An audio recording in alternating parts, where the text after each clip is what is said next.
right. Well, it is time for us to get this podcast going. And thank you so much for joining us today, wherever you are or whatever day you're joining us. Today is a Tuesday afternoon for Alec, Dalton, and I in the Phoenix, Arizona area, Mountain Standard Time.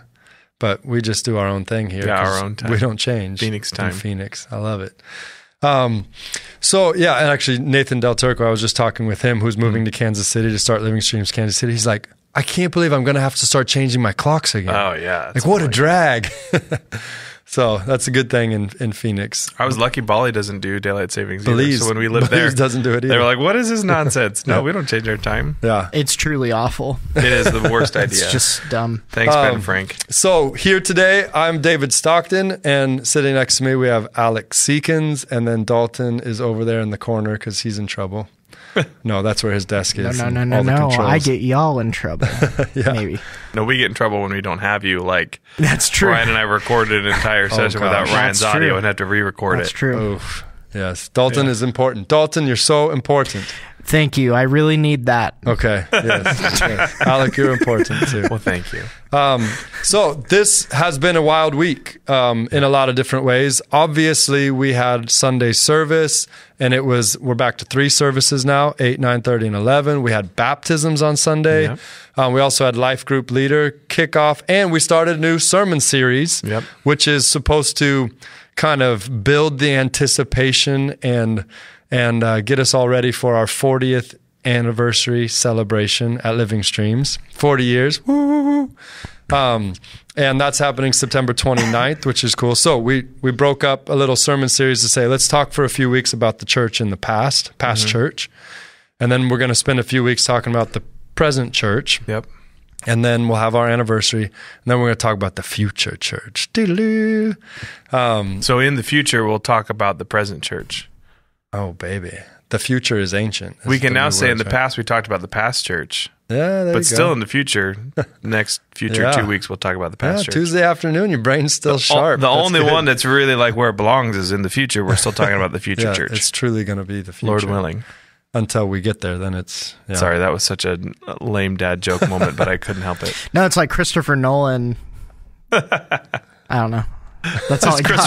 That's all. It's like Christopher Nolan. That was the entire thought. End of thought. Yeah. Alex Sharp and I have two singular brain cells left. What's that getting little, rubbed together. What's that button? Yeah. I should get a soundboard for back here. That'd be fun. Yeah. So that we kicked all of that off on Sunday, and we're going to get into a little bit more of that message and what we talked about with the past church and looking at the book of Acts, Acts chapter 2, and some of the beautiful visions that are represented there, the beautiful fruit that was happening. It's just such an exciting book, the book of Acts, to talk about past church. And we incorporate a little bit of past Living Streams thing in there. But before we get there, I thought we'd just catch up on our week a little bit. Yeah. I, for one, had a week full of disappointments, conversations with people who are moving away, or they're feeling like the Lord's calling them somewhere else. And it's not like, I'm not going to be friends with these people anymore, but just there's now going to be some distance. And I just finished actually Mark Buckley, the founding pastor of Living Streams, his book. And it was so interesting to kind of go back into my childhood. Yeah, his second book, right? Which is second book, your right? Childhood, yeah. So my parents and the Buckleys were friends, and me and Phil Buckley, Mark's son, were really good friends. And so it was kind of like I was really living into this moment where I was with my young family, and my mom and dad were there, and my brothers were there, and we had all this community and fellowship and friendship there. And then the book's over, and there's a part of me that just went, oh man, I'm not friends with those people anymore like we were. Now, I just talked with Phil today too. Phil's my best friend. I love him dearly. Phil Buckley. Phil Buckley. And yet we're not, we don't hang out at each other's house for a week playing basketball and getting in fights and all these different types of things anymore. There's just separation in life and all those things. And then it was funny because that triggered for me thinking back about my now 18-year-old daughter, 15-year-old daughter, 13-year-old daughter. And I'm like, where did our little family go? And we used to just have these little kids, and life was so different, and they wanted to be around us, and we were the whole thing, and they were the whole thing, and now they're often got friends and all these other things. And so it was funny because I was just like, does anything stay? Yeah. What am I supposed to do? How do I hold on to things, friendships, people, moments? And so it was kind of interesting in that regard. Yeah. But then I know you had a bit of a wild week leading up to Saturday, which was a memorial for your own father. So tell us about your week. Yeah. Well, I'm exhausted. But I was saying this morning at our staff meeting, there's a lot more gratitude than there is grief. I mean, there's grief, which is good, and I'm not avoiding the grief at all, but I'm just so grateful for all the things that the Lord has done. And even I found myself yesterday driving in the car just thanking the Lord, even for the timing. The Lord knew when it was the right time to take my dad. But so we talked a little bit, me and Jeff did on the podcast last week, that my dad had passed away a couple weeks ago. Kind of medium unexpectly. He was old and in bad health. And so for the last 15, 20 years, it had been either, we might have another couple decades or another couple days with him. And he had a stroke, a couple of them a year and a half ago. And then ultimately it was his heart health that took him a couple weeks ago. And he thought it was some meds that just needed adjusting. But took him in his sleep, it seems to be. And he had been spending a lot of time with the Lord lately anyway, so it's kind of beautiful watching. He leaned into a transitional period. He spent a lot of extra time with the Lord the last year or two. So, maybe even more than that. But it was tricky because my family has been broken in adulthood. It's weird. Most people talk about how most people have so much of the brokenness growing up. And my family's been the inverse. My family was really whole and together and unified in the Lord growing up, and healthy growing up.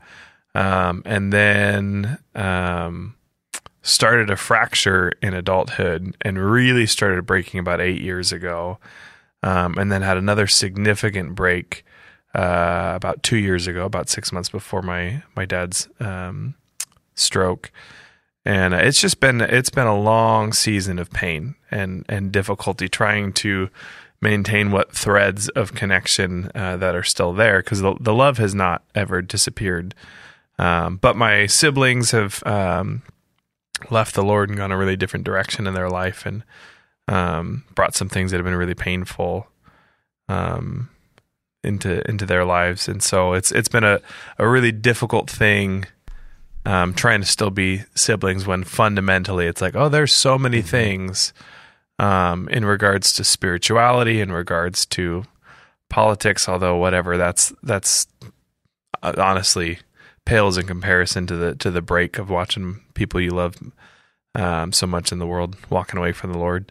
But how do we maintain relationship and connection when that's the case? And they had a very different perspective of my dad. They had a really strained, at time completely severed relationship with my dad, and they had just had a couple of the last year had 2 touch points with him that were good and sweet. And we don't see that the same. They would see him as the origin of that rift, and I would disagree pretty strongly with that. And so with all of that that's been going on for how many years since you feel like there's kind of begun the separation? There was a slow on ramp that felt like it might have been a healthy thing for a few years, but 8 years ago was when it was like, nope. It turned a corner from like. And so you've been carrying that bit of angst, and some of it's grown, and then you've been working on it in your own heart. How do you hold on to truth and love and carry those together in relationship? But then all of that culminates in such an intense moment trying to put on a memorial for your own father. Yeah. I mean, it puts all of that stuff to the test. Yeah. Yeah. And Yeah, and for sure, and wanting to give voice to everybody who kind of irrevocably earns that, just being his kids, regardless of what the last few years looked like. It's like, well, you're his kids, and there's. Yeah, and so that was tricky. I mean, there was some scary moments, letting some people have some voice in the memorial. It was the most interesting memorial I've ever been a part of. Yeah, for sure. But I mean, one thing that I can say for sure that was really beautiful. I mean, the Lord has done so much in the last few weeks, and I feel like I've come out with some real, to be cheesy, not gold but diamonds. Those under the pressure. So much of what we've been learning as a church over the last 2 years just came to a head the last couple of weeks, and one of the things that, I mean, it's been 4 years now, the Lord's been, maybe 5, the Lord's been really teaching me deeply about honor. And one of the things I came through having a strong sense, I think Jeff and I might have even talked about it a little bit on the podcast last week, but having a sense of needing to, this just is a moment where I need to honor my dad. I need to cover him in a beautiful way, and in a way that honors him and the Lord. And being nervous that maybe some other people might not want to, well, not that they wouldn't want to honor him, but might feel that exposing some things, and not that there's anything massive to expose, and that's one area where we would disagree a little bit. Yeah. My dad was a good man who served the Lord and loved the Lord and was kind and gentle, and but there are some lenses that we wear that are different, and some of the people in my family look at some of the things that you and I would say were beautiful and holy and righteous with my dad, and they would call it something quite different from that. Yeah. And that's a little bit of, you and I would say, I think that's when you're deceived by the enemy, right looks like evil and evil looks like right. And and those are conversations I every once in a while will have with my siblings. But one of the things I heard that I felt the Lord calling me to do was to honor my family, not just honor my dad. And so it wasn't, it was difficult, but I felt the Lord calling me constantly to just give grace, to give mercy, to honor, reminding me that our battle is not against flesh and blood, but spirits and principalities, reminding me that, that the people we see around us with whom we disagree, if they're genuinely wrong, maybe we're wrong, but they're not the deceiver, they're the deceived, even though sometimes they're partnering with and being used by the deceiver. And so those were all things the Lord was reminding me, and He even gave me some things to say just before leaving for the memorial, just words of honor over my family, to essentially say, one of the things I talked about was that, in the 10 Commandments, it says to honor your father and mother, that it may go well with you all the days of your life. And so I felt the Lord call me to affirm the way specifically in which everyone individually in my family does honor my dad, and then to gently point out, like, hey, in those areas it's gone well with us, hasn't it? And in the areas where we haven't, it's not gone so well, hasn't it? You did that beautiful. I mean, it's funny because when you got up to speak, there was already, like, differing philosophies had been presented at that point. And you kind of stepped into that, and you could see the part of your brain that was wanting to engage philosophically and kind of do that, but you literally said no, partially because you asked Dan and I to kind of speak to that, but you just really in a fatherly way pronounced a blessing over every single person in your family in that regard. And it was so meaningful. And I mean, I could see the tortured soul inside you as you did it. But that is exactly what your dad did and would have wanted to be done. It was like you stepped into that place. And ultimately that's the beauty, because that's what our Heavenly Father, He blesses. And we started out the whole night saying honor is celebrating the who someone is without stumbling over who they're not. I think it's a Bill Johnson quote, but it was a really precious moment, Alec. It really was. Yeah, I mean, the Lord was doing a lot. And I even, the night before, there had been an inconsequential bump in the road.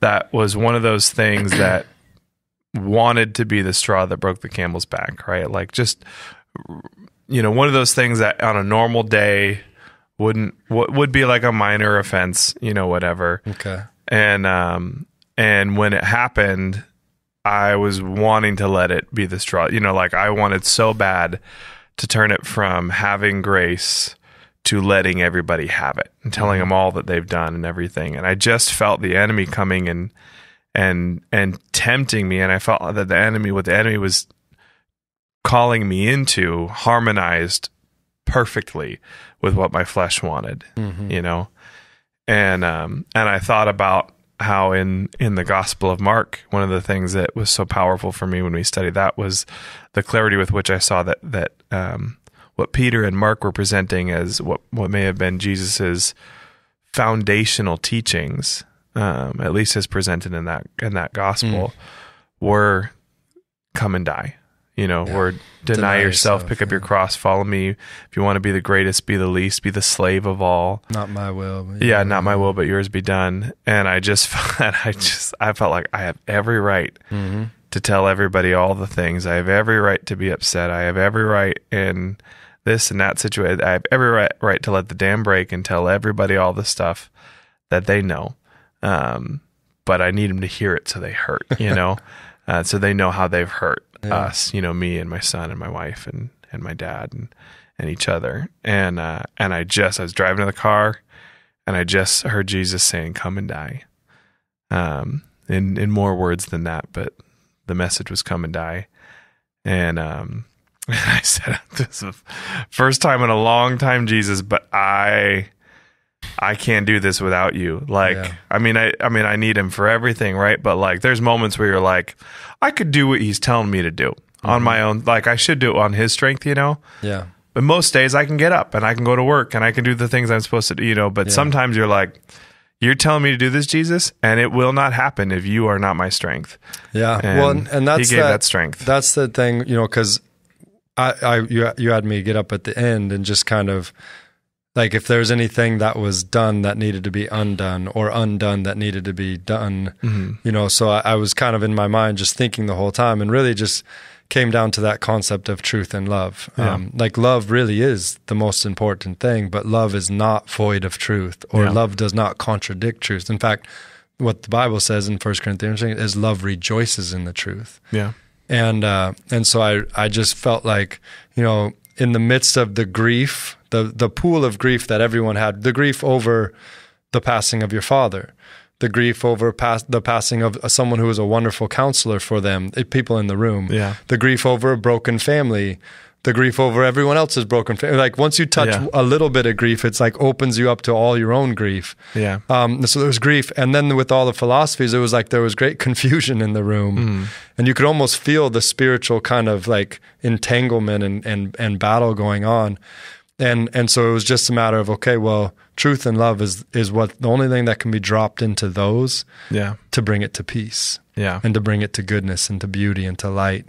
And so that was what I talked about. And I said, truth is not a concept, it's a person. Yeah. It's Jesus. Love is not a concept that we can discern or grasp, within it's a person. Yeah. And so ultimately, if we come to Jesus, he's going to take us through. Yeah. He's going to get us where we need to. But when we come to Jesus, what Jesus asks us to do is hold on to love and to truth. Yeah. And they are what feel like forces that are very hard to hold on to. Yeah. And in some ways, there's a lot of people in the culture that just want to let go of truth and go with love. Yeah. And wherever love leads them. But as soon as you get rid of truth, it's not love anymore. I was writing in my notes that didn't make it a little bit of like, as soon as we call it self-love, it's no longer love. Yeah. Because love is not self-seeking. So there's no such thing as self-love. Yeah. It's self-something else. But it's not love. Yeah. It's not true love. But then the other thing that people do is they let go of love because truth is safer. Truth is setting us free. But then truth without love is a sword that's just chopping in some ways. Yeah. And so Jesus somehow was actually getting it right every time. Right? He knew the truth and he never let go of love. And what it was is it crucified him. Yeah.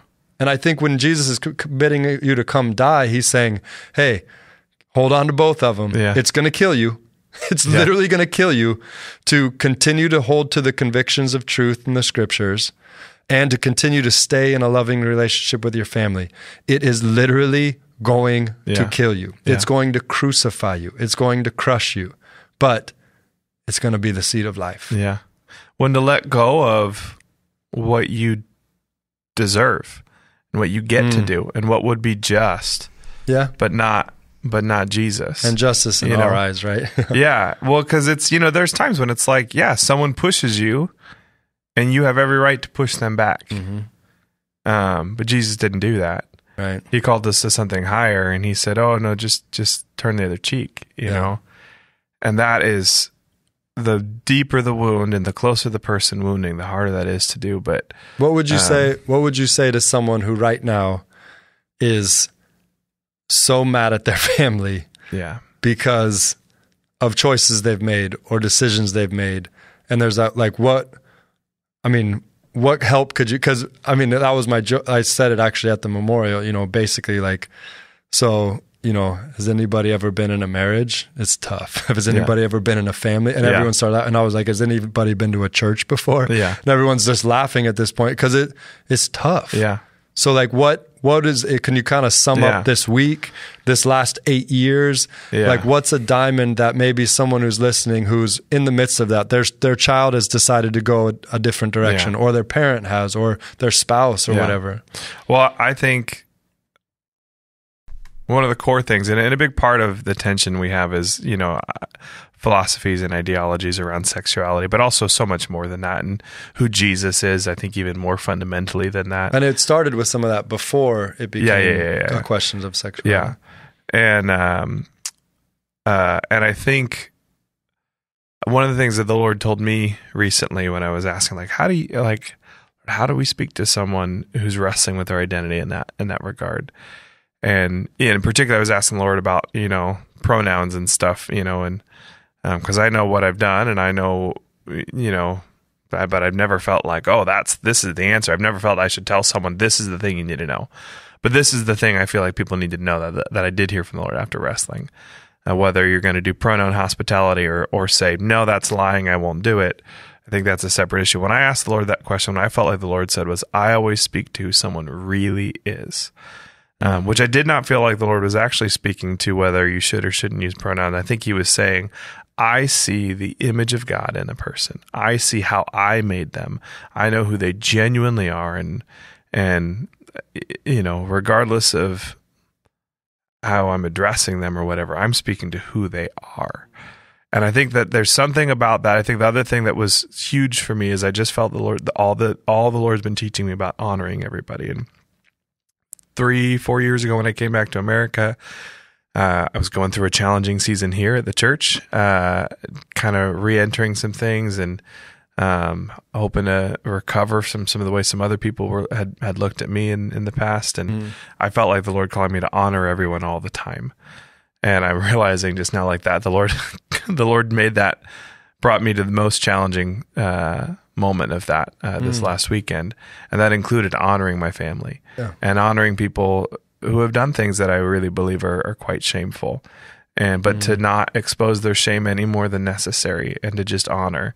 And I think that that's a big part of how you speak to who someone really is you see who they really are, you affirm that, you honor it, you hold that up, you say what a beautiful thing, and then you ever so gently, if necessary, and if you have the skill set to do so, you apply the minimum necessary shame, right? So again, with my family, I said, here's what's so honorable, and that you did, and you did, and you did, and where we have not honored him, it hasn't gone well. I could have listed off, my flesh would have loved to list off all the areas in which we've not honored my dad or the Lord.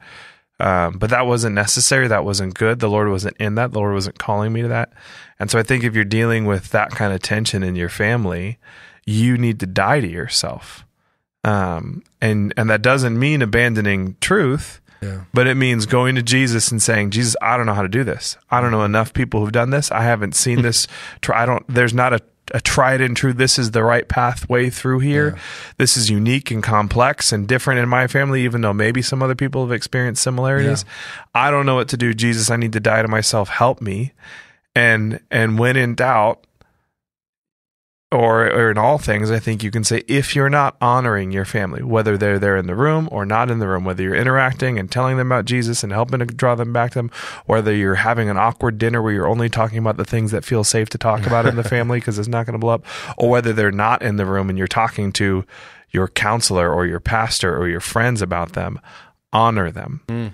And if you're not honoring them when they're in the room or not in the room, the bitterness will grow, the division will grow, the enemy is taking root, and you are losing the platform from which you can point them back to Jesus.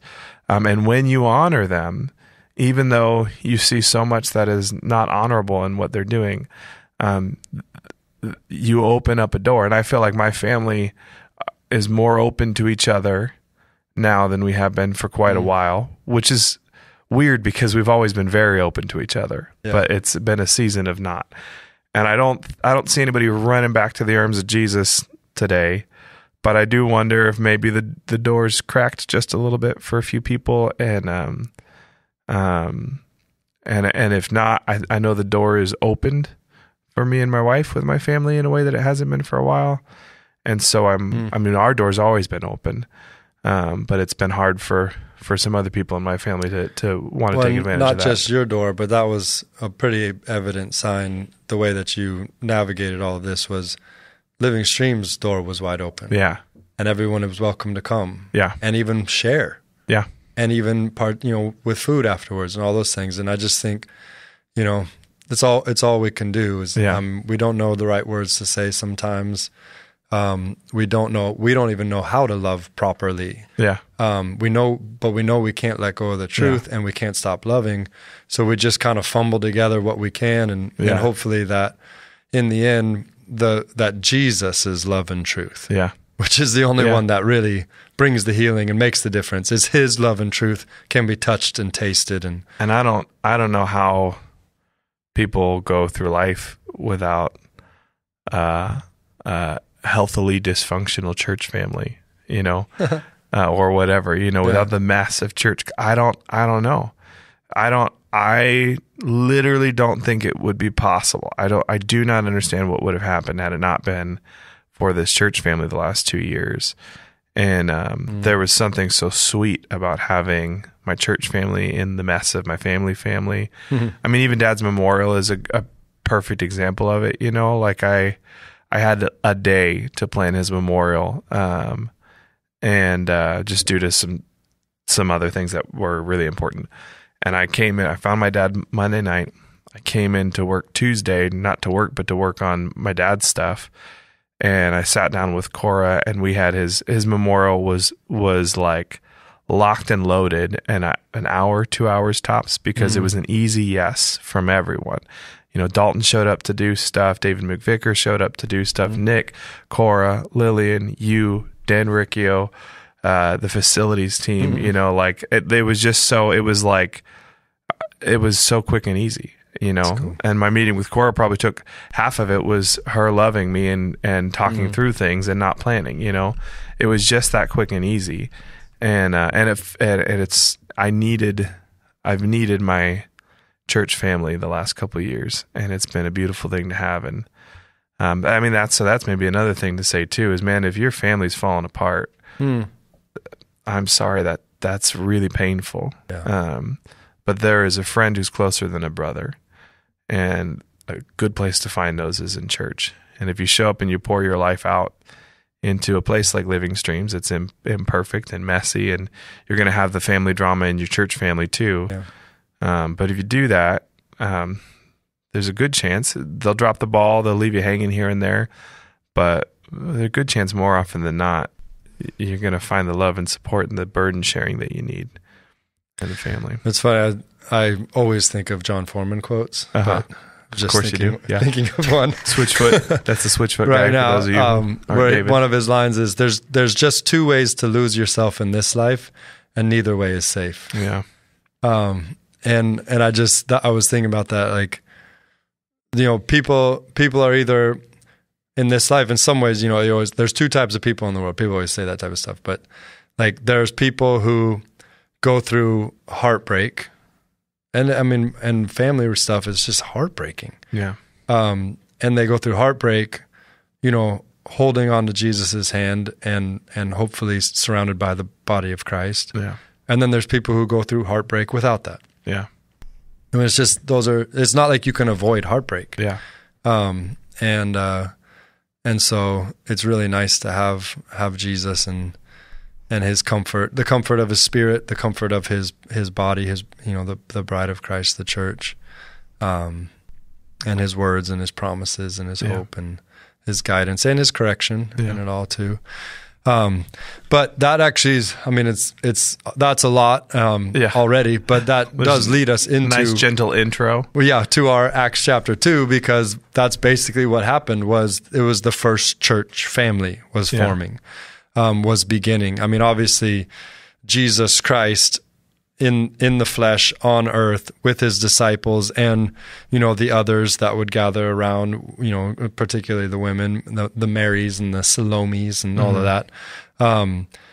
He was beginning to have this little bit of a community, and they would travel around and they would, care for each other, but they would also minister to the world and the needs, and they were presenting the kingdom of God, as opposed to the kingdom of the world. But then at some point Jesus bounces, he's like, I got to go. And he's obviously died, rose again, and presented himself for 40 days. And then he goes up, and the 11 disciples now, and then the rest of them that made up that 120 that were gathering in Acts chapter 1 in Jerusalem, going, all he said was go to Jerusalem. We don't know what else we're supposed to do. And so they literally started rolling dice, casting lots to see who the 12th apostle would be, because we're down one, maybe we should get another one. Yeah. You could almost just see them trying to make stuff up. And then this wind comes and the Spirit comes and they're filled with, tongues, and they're praising God, and Peter, crowd gathers around, Peter preaches to them, and then bam, we have this beginning where 3,000 people come to Christ in that moment. And it says the very next thing after they were baptized was, and they devoted themselves to the apostles' doctrine, fellowship, breaking bread, and prayer. And so that was the premise of the message was, here we are praising God just like they were, preaching the gospel just like they were, and baptizing those who want to get baptized just like they were, literally because we were doing a baptism that Sunday. Yeah. So it's here's after 2,000 years, we're just doing the same thing, because this is how family is born. This is what family is all about. This is what God's family is all about. So it was fun to kind of say that, but then to say, and the very next thing was they devoted themselves to these 4 things, and emphasizing devotion. Are we devoted to these things? Yeah. Are we devoted them to the degree that we need to be, to the degree that actually bears the kind of fruit we want in our own lives and in the transformation of society? And I did talk about how I feel like our devotion to these things, maybe American church wide, but at least Living Streams and kind of our concept, I think we're not devoting ourselves to it to the degree that we need to, because of the challenges going outside the church. And I talked about how our income is not keeping up with inflation. Our income, such an unpleasantly relatable metaphor these days. It is not keeping up with the cost of living increase out there. But I think it's true that the church, the Christian church, we need to figure out what together means way better than we have. Yeah. Because to the degree that we create places of attachment and belonging is to the degree that we meet the rising need in our society with the isolation, the loneliness, the people who are totally devoting themselves to counterfeit attachment and belonging, whether it's digital or whatever, that sociology is telling us, psychology is telling us, it's absolutely horrible what's happening in there, the increase in all of those things. Yeah, and it was trending that way hard pre-COVID. Before COVID. It's not just a COVID thing. And so how do we then increase our devotion to it so that we can at least be places of belonging, places of attachment, to meet that rising need? So that was a bit of my challenge at the end of the message.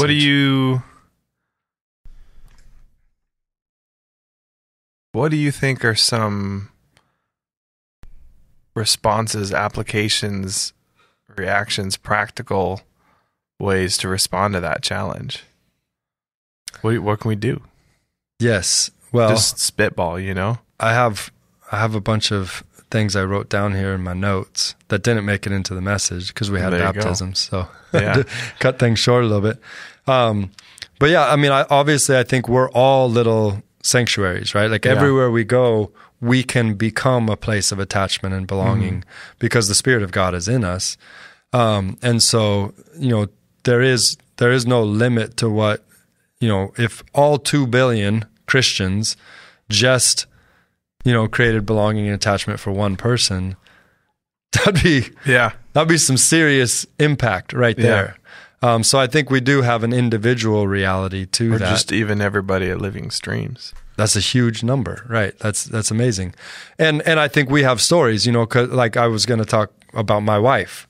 My wife has always looked for the people that no one's fighting for, and she steps in and fights for them. That's just her favorite thing to do.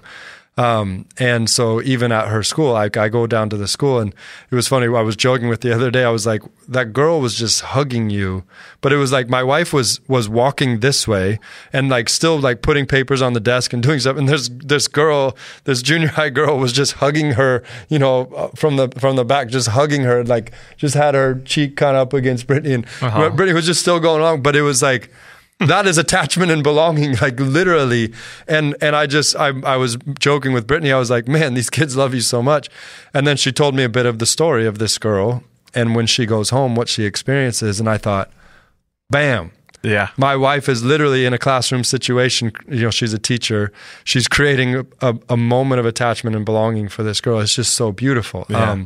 And then, we've had foster kids, and, I know of other people who have foster kids, and creating attachment and belonging. That's where I first learned about the reality of attachment and belonging and how bad the things are.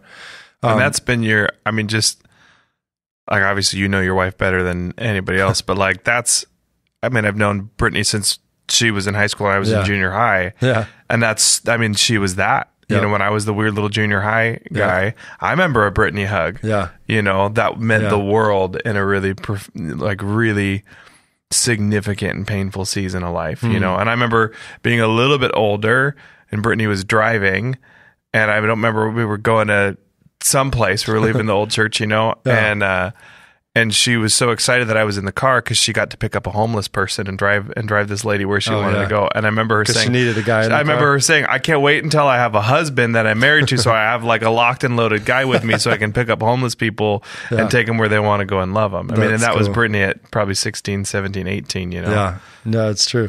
And I mean, it's cool because even like, I think our life groups obviously are an attempt for us to say, let's create more attachment and belonging.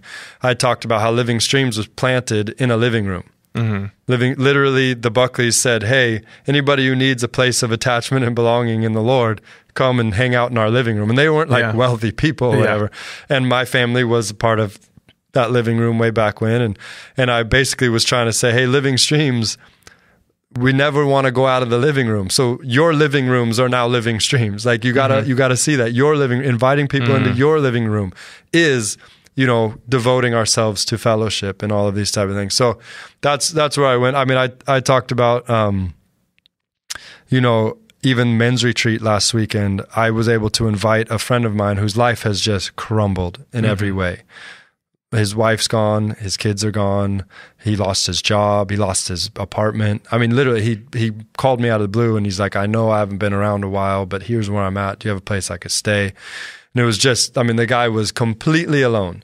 Yeah. And through the Grace Sober Living Homes, through our apartment here at the church, through Men's Thrive Retreat, in 1 week time, he got to stay at the church. He got to go, check into this Grace Sober Living Home where he's surrounded. He got to go to Men's Retreat, be in a small group, met up with these Iron Men, which is a ministry out of Pure Heart. And he's been going there on Monday nights. He was just on Saturday night, texting me. He's like, I'm sitting here at church watching a UFC fight right now with all of these guys.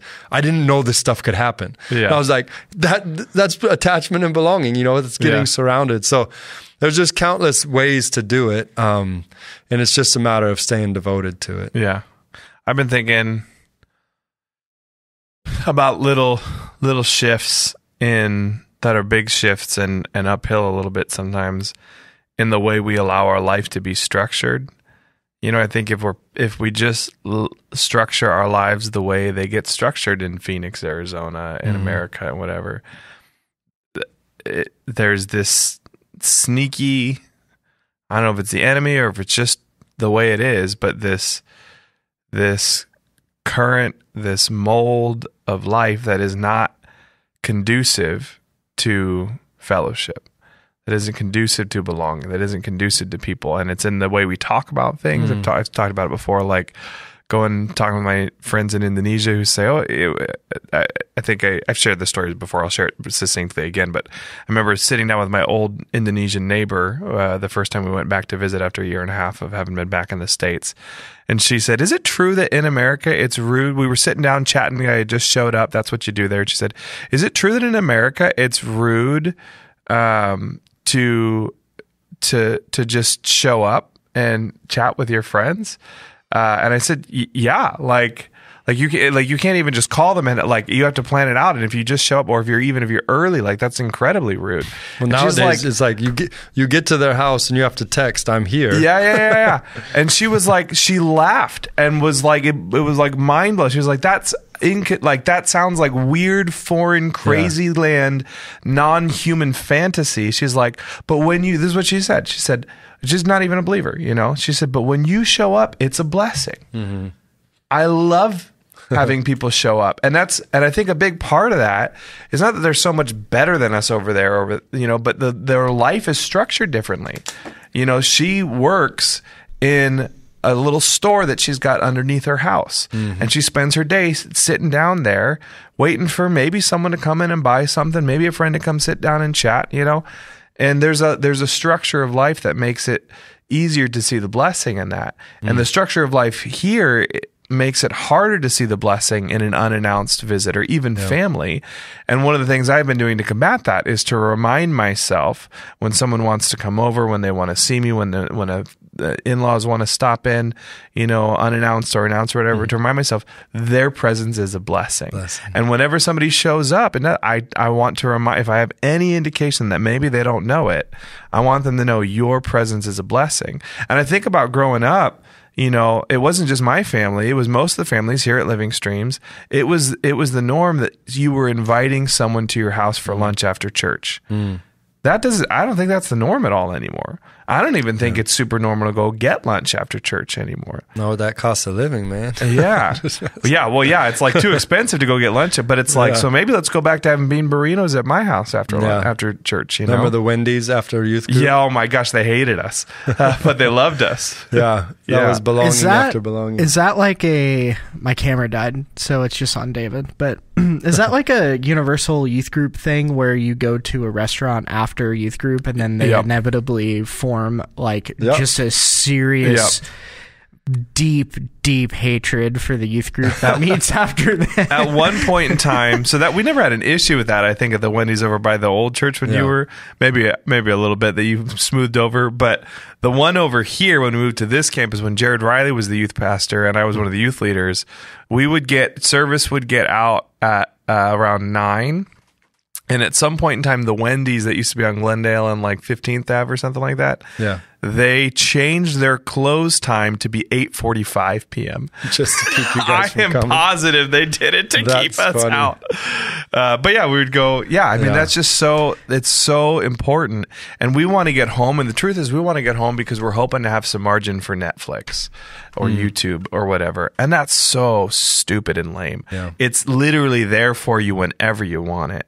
And you probably have some genuine things you're busy with, but bringing some people into your life is a lot more meaningful. Yeah, we need to bring back that. Everybody out there listening, after church, go out to eat with somebody. Invite somebody out. Better yet, bring them to your house. Bring them to your living room. At least go out bean to burritos? Eat. Give them some microwave bean burritos. It doesn't need to be fancy. It doesn't need to be a to-do. Just grab whatever's in the fridge as long as it's not moldy, Yeah, there's something about that. Yeah, and I remember my parents, they would look for a new person.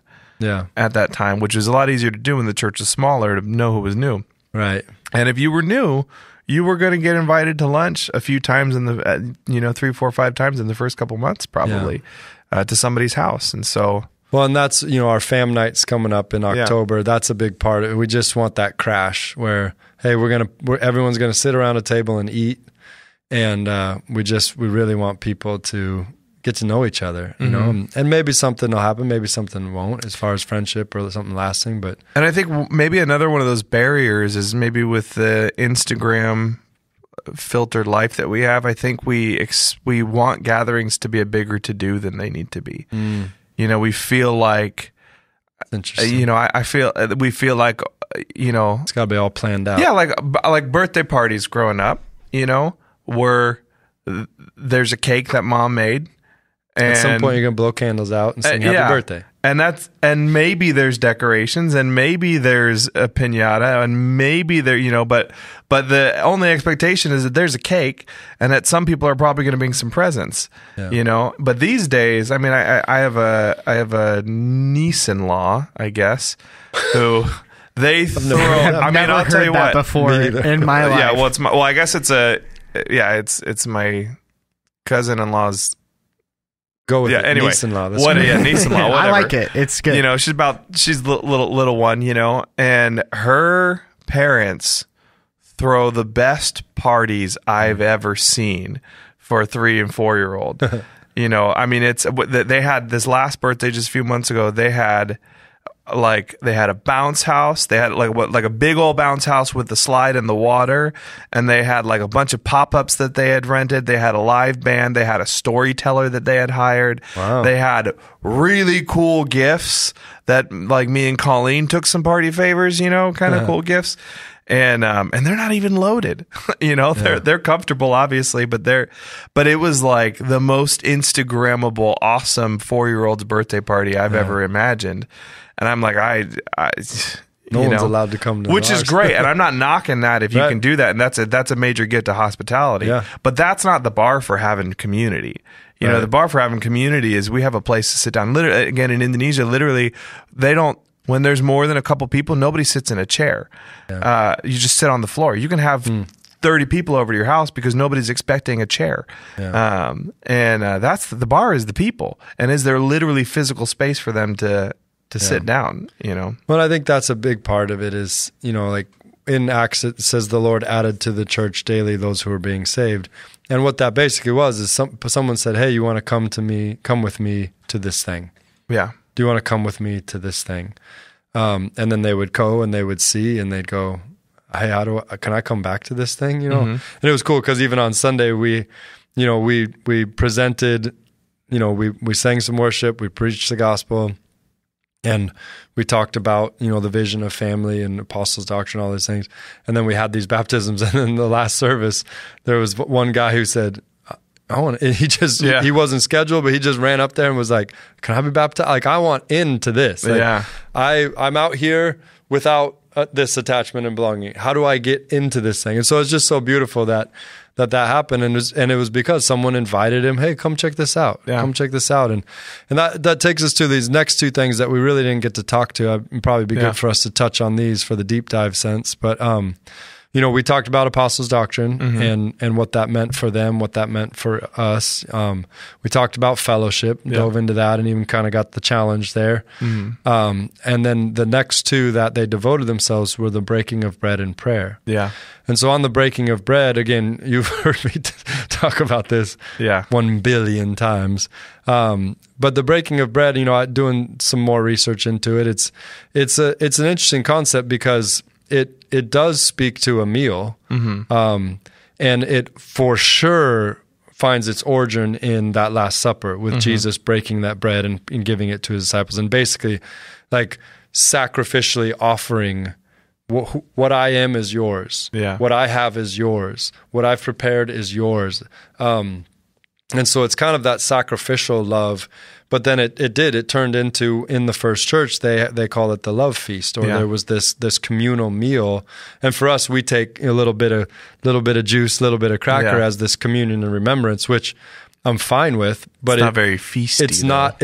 It's not what was happening in that first church. It's a practicality. It's been practicalized. Yeah. That's not a word, but it's like what they had was this, they had smaller gatherings in these homes, and they would have these full on feasts where people could come and everyone would bring, it's kind of like a potluck where I'm bringing something of me. And I'm putting it on this table so that it feeds the collective us. I've been thinking about potlucks lately in the same vein. Everyone brings something to share with all. And it was a physical reality of a spiritual concept that when I come to church, when I come to be with the body, I'm not just here to eat. Yeah. I'm here to offer and to receive, to give and to receive. And so the breaking of bread really was that. And that's why it says, and they held everything in common. Yeah. And there was no needs among them.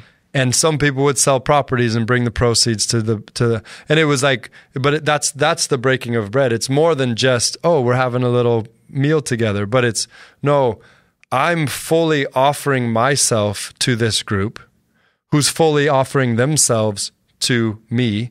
And so therefore we all have enough. Yeah. It's a beautiful picture. Yeah. I have two thoughts. One is stupid. But okay. We did a potluck. Let's go with these the days. second one. We did a potluck these days. I think we would need a gluten-free table. Oh yeah. Yeah. Yeah. That doesn't feel very 90s. Can you imagine going back to 19? I remember we used to do the church picnic. Right. We'd go to a park, in the 90s. The most random stuff. Yeah, just super random. And we'd have a big old weird potluck, and we'd throw eggs at each other and stuff. And have bounce house. And that's we old school living streams. Oh man, Paradise Valley Park. Yep. That's where we would go. When I can't remember the name of the park, but yeah there is. And then I remember we would always have the snow cones in the bounce house. And when I was a little kid, probably 5 through 10 years old, I'd do a rotation. I'd go get a snow cone, finish my snow cone, go get in line for the bounce house, get in the bounce house until they kicked me out, and then go back and get another snow cone, get back in the line for the bounce house.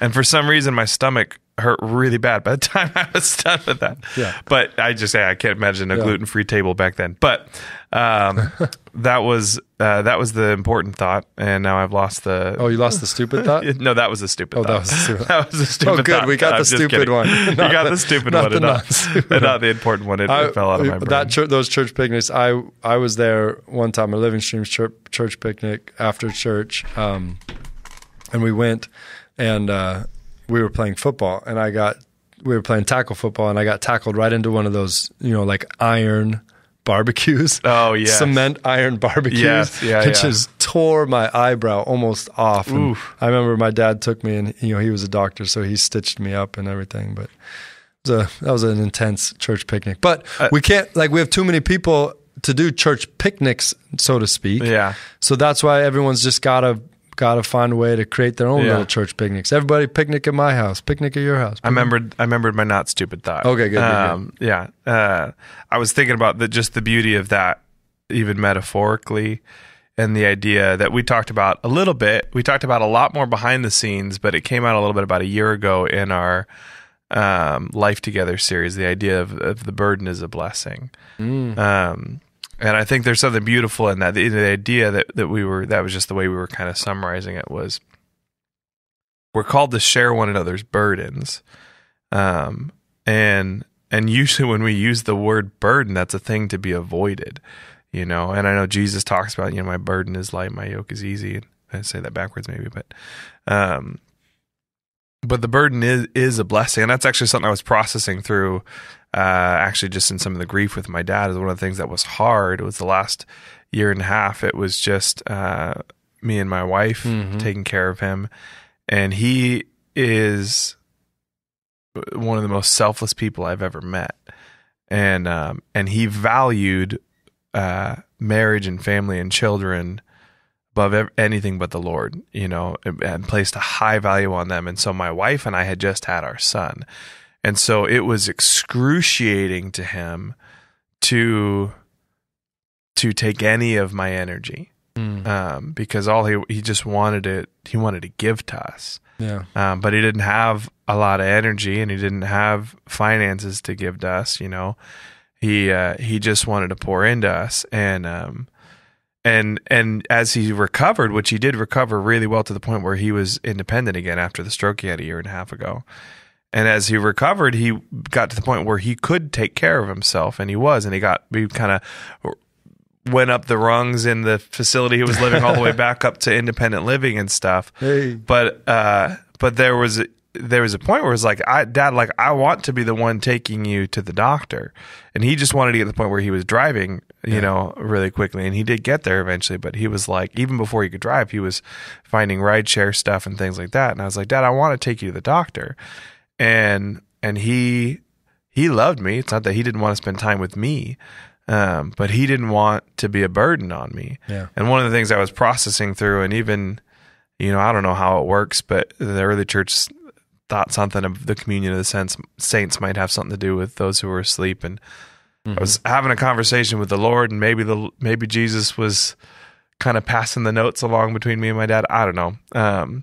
But I did have a sense that of just wanting to communicate to my dad, like I know why you did that, and your heart was so good and beautiful in there, but you missed it. You did miss it there because you didn't understand that the burden was a blessing.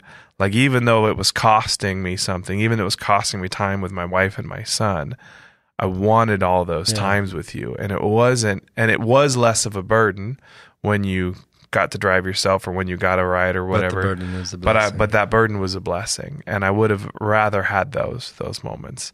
And that's true. It's easy to see that retrospectively, and I saw that in the moment too, but it's easy to see that looking back on a loved one who's passed away. But it's true in the church in every facet. When we show up and bring the burden of our casserole dish to the potluck, it's a blessing to bring it. Mm-hmm. It's a blessing to share it. It's a blessing to give of what we have to one another. Yeah. And it blesses those that it helps, but it blesses those that are dinged by the burden, you know, that are carrying the weight that wasn't their own to carry. Yeah. And that was something I thought is worth articulating, you know, like, and even especially, I mean, I would even just take a second and directly address anybody who's in that latter season of life where it's hard for you because you're used to being the one with the strong back, and your back's not so strong and your knees are a little more shaky, you know, and you're used to being the one who carries the load for others. And now you're finding you're needing to be carried by others. Yeah. That's part of the season of grandma, you know, and yeah, maybe it is a burden to your kids and grandkids and the people who love you, who still have a strong back, but that burden is a blessing. And if you want to bless them, you can bless them by freely letting them carry that burden. Yeah. Well, and that is the reality. They, most likely, if that's your mom and dad, you were a burden on them. Yeah. And they called it a blessing. And so now that they've become a burden on you, you know, find a way to call it a blessing. Yep. It doesn't mean it's easy. Yeah. My back was out hard for 2 months, and every time I picked up my son, I knew I was throwing it right back out. Yeah. I still loved every time I picked him up, you know. Yeah. And the last thing on this devotion was prayer. They were devoted to prayer. And I mean, prayer, obviously, we could have endless amounts of podcasts on, but prayer, I know over the years, my own development with my understanding of prayer is prayer is communication with God. I mean, basic and simple. And communication for a long time in my prayer life was me talking to God. Mm-hmm. It was me telling God all the things that it would be great if he would hook a brother up, you know, like, and then beginning to realize more and more that prayer is actually a two-way street. You know, it's communication with God. So there's me communicating and me listening. And then even getting to the place where kind of more in a contemplative way, realizing that prayer should be more listening than speaking, which again, for someone who's got an active brain, or, you know, it's hard to sit still. And in the society we live where it's so noisy and so, you know, stimulating, to be able to listen long enough or listen quiet enough to be able to have that still small voice give you some sort of guidance is a fascinating thing. And so prayer obviously has grown. I've grown a lot in prayer and still don't feel like I've plumbed the depths of the mystery.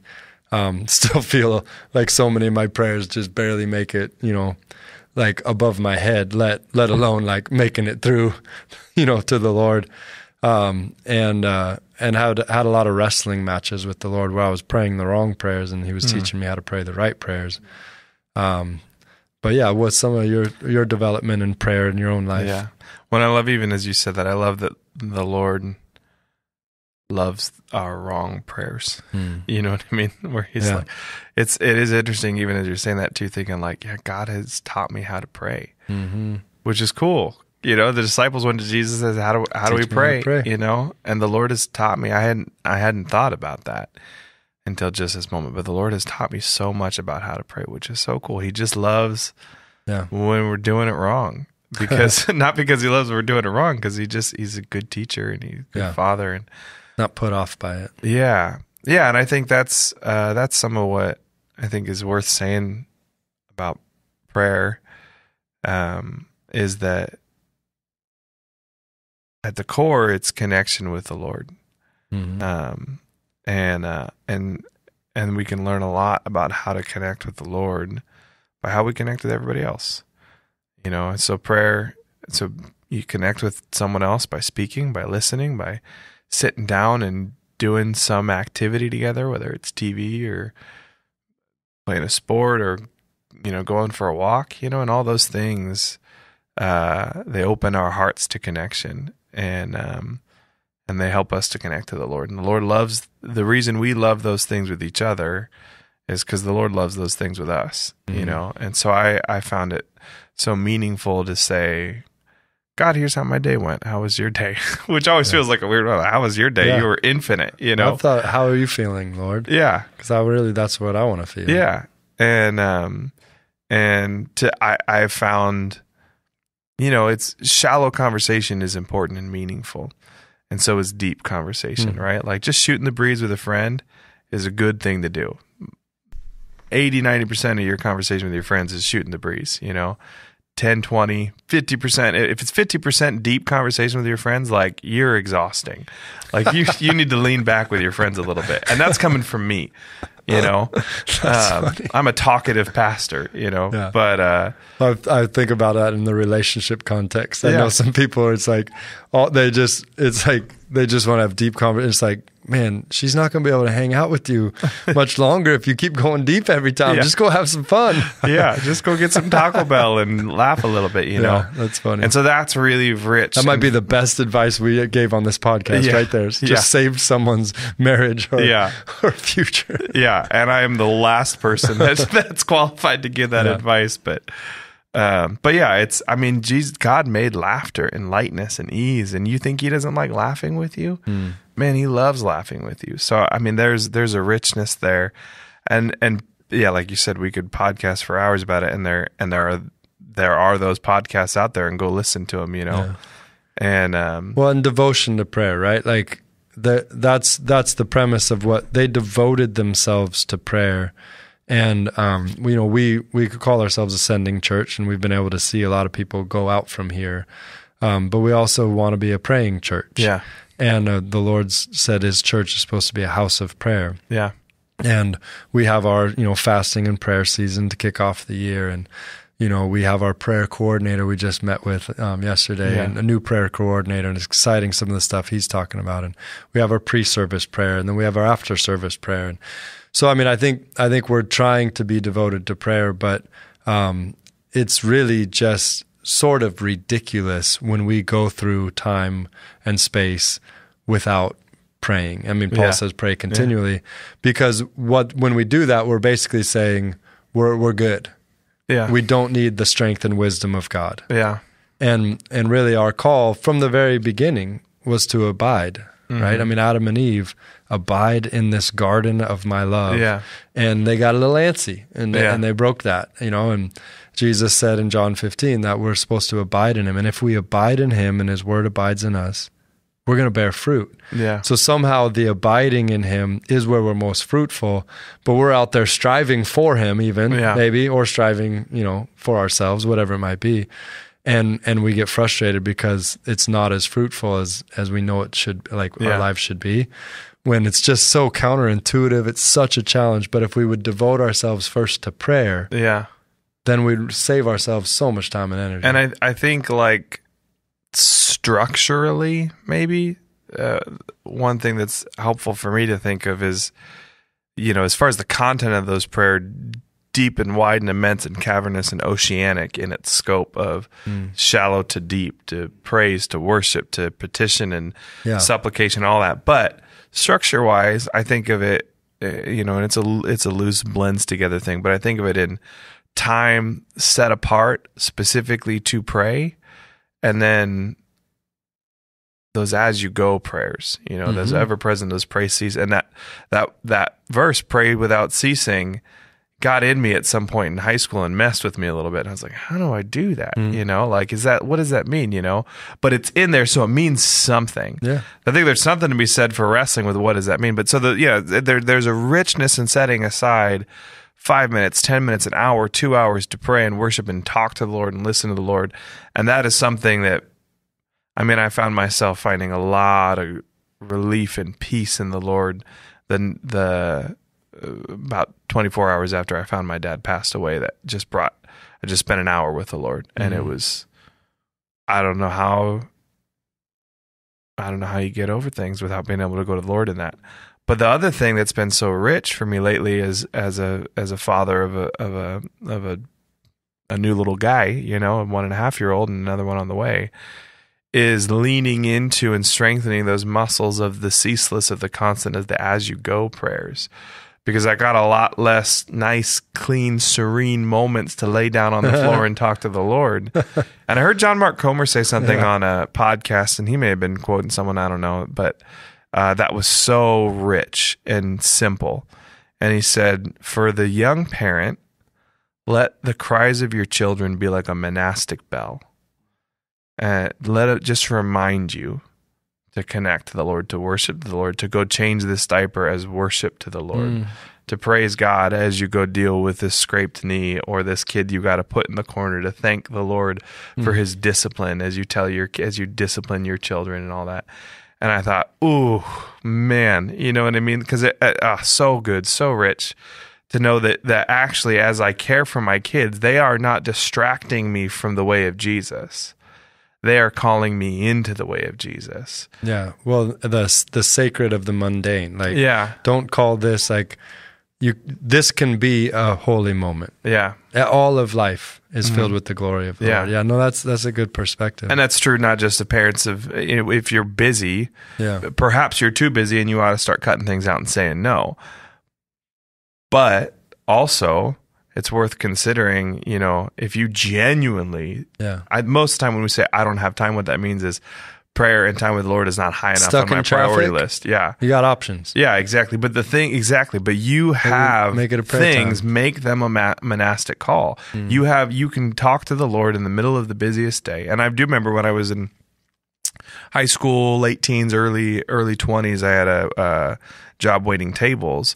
And as I was wrestling with the pray ceaselessly thing, I decided, I think I said this on the podcast a few weeks ago, but I decided that filling beverages was time to talk to the Lord. And, it's just a couple seconds when I can't do anything but hold my hand here and hold my hand here and let that cup fill up with soda. And I decided that for those couple of seconds, 20, 30, 50, 70 times a day, I was going to just say, hey, Jesus, I love you. Hey, I acknowledge you in all of my ways. Thank you for filling my cup. Yeah. Thank you for killing me up. The cool, refreshing Sierra mist of your presence, Lord.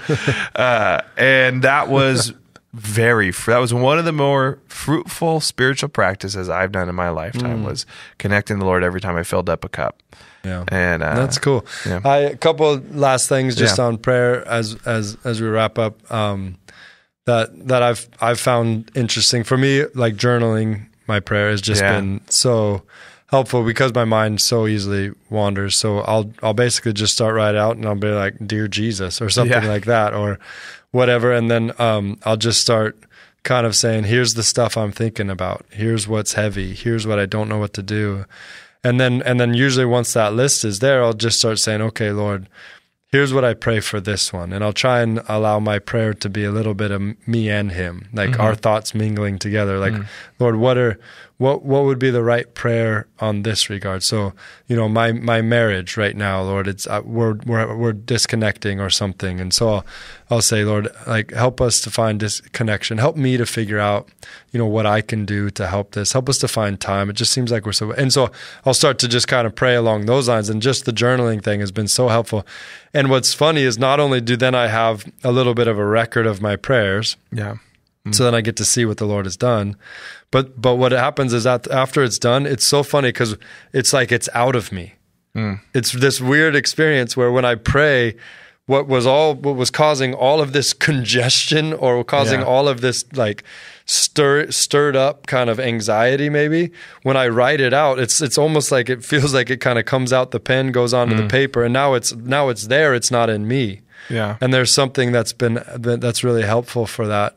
With me, and it makes me think of that Philippians prayer where it says, don't be anxious for anything, but through thanksgiving and present your requests, to the Lord, and the peace of God comes. So I feel like I can almost create that experience in prayer just by doing that.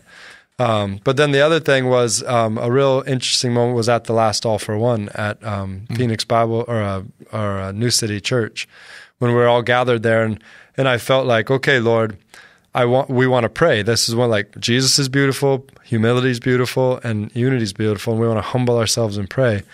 And I was like, how do I lead a whole room in a corporate prayer that has meaning and substance? And it was cool because I just started kind of I looked up like corporate prayers.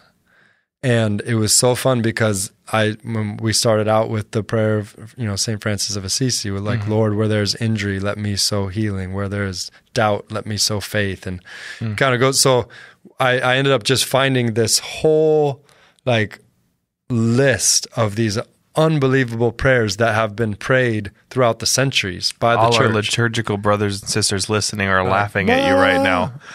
I think they're rejoicing. Well, I did know, but I'm happy. I actually talked with a guy this morning about that, and he was just like loving it. And so I just, for all these centuries, there's like, here's these prayers that have been prayed, and I just said, when I'll pray this short prayer, and you just and if you agree, you can say, Lord, hear our prayer. And it was this really neat thing because it felt like prayer just expanded so heavily in that room. And so that's another thing. There's a book of common prayer. There are, lots of prayers that have been prayed by saints that have gone before. It ties in with the apostles' doctrine that we talked about, how all the people who were, disciples of the apostles, we have writings from them. We have prayers recorded from them. And even Jesus taught us the Lord's Prayer and all those things. So sometimes you don't even have to make up your own prayer.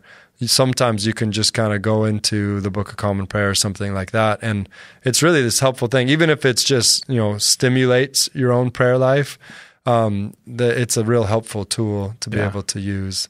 So with that being said, we do pray that the Lord will bless you and keep you and make his face shine upon you and be gracious to you and give you peace in whatever you're going through, whatever you're dealing with. Thank you so much for listening to the podcast, the Living Streams Church podcast.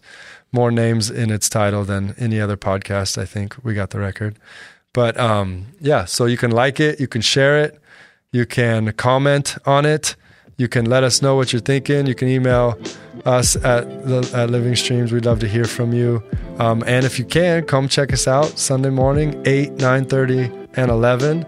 And for sure, we got our 20th or 40th anniversary. I've got 20th anniversary of marriage coming up. Ooh. 40th anniversary on September 29th. It's going to be a fun morning. But with all that being said, we're signing off. God bless you.